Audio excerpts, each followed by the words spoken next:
اپنے بہترین وقت کو نماز میں وقف کرو، کیونکہ تمہارے سب کام تمہاری نماز کے بعد ہی قبول ہوں گے۔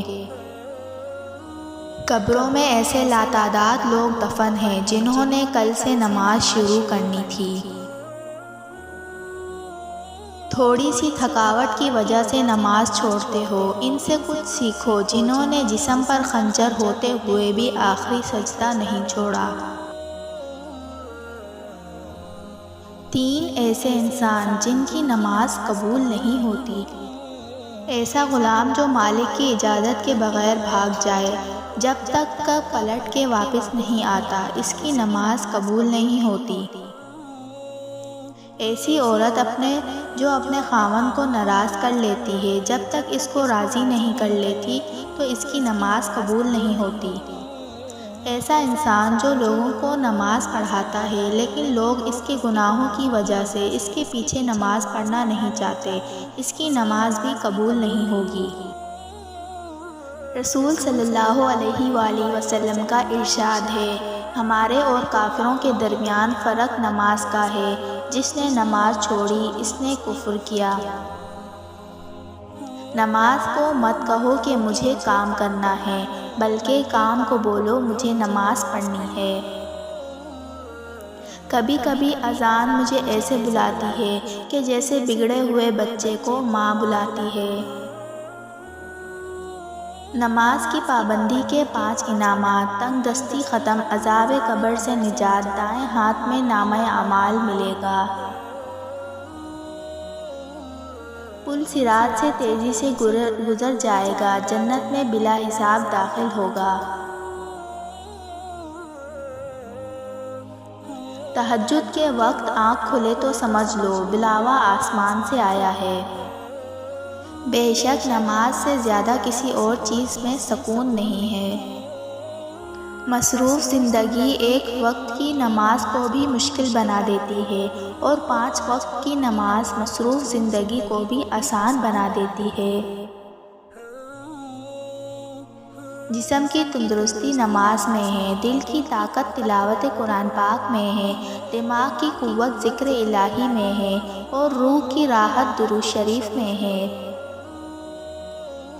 فجر کی نماز کو اپنا نصیب بنا لو، ظہر کی نماز کو اپنا مقدر بنا لو، عصر کی نماز کو اپنی تقدیر بنا لو، مغرب کی نماز کو اپنی امید بنا لو، عشاء کی نماز کو اپنا مستقبل بنا لو، اور پھر دیکھو زندگی کتنی خوبصورت لگتی ہے۔ اللہ تعالیٰ جس سے ناراض ہوتا ہے اس سے سجدے کی توفیق چھین لیتا ہے۔ تمام مشکلات کا حل سجدہ خدا میں ہے۔ نماز کے لیے سستی ایمان کی کمزوری کی علامت ہے۔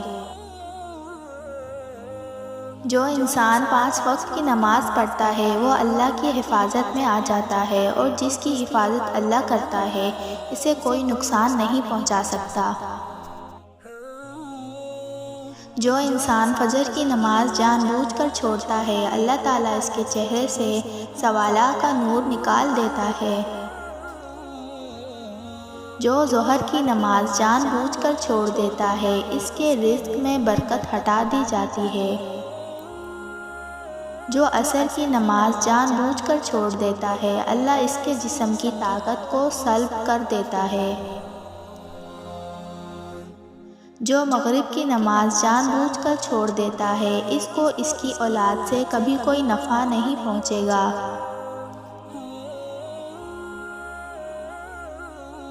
جو انسان عشاء کی نماز جان بوجھ کر چھوڑ دے گا، اس کو کبھی راحت کی نیند نصیب نہیں ہوگی۔ جب وضو کرو تو جوان کی طرح تیزی کے ساتھ، جب نماز پڑھو تو بوڑھوں کی طرح آرام کے ساتھ، جب دعا مانگو تو بچوں کی طرح سچے دل سے مانگو۔ نماز وہ واحد حکم ہے جسے اللہ نے آسمان سے وحی کے ذریعے نہیں اتارا، بلکہ اپنے محبوب حضرت محمد صلی اللہ علیہ وآلہ وسلم کو آسمان پر بلا کر تحفہ دیا۔ مسلمان اور نماز میں سستی، یہ دونوں باتیں کبھی جمع نہیں ہو سکتی۔ کل اگر فرصت نہ ملی تو کیا کرو گے، اتنی مہلت نہ ملی تو کیا کرو گے، روز کہتے ہو کل پڑھیں گے نماز، کل اگر آنکھ نہ کھلی تو کیا کرو گے۔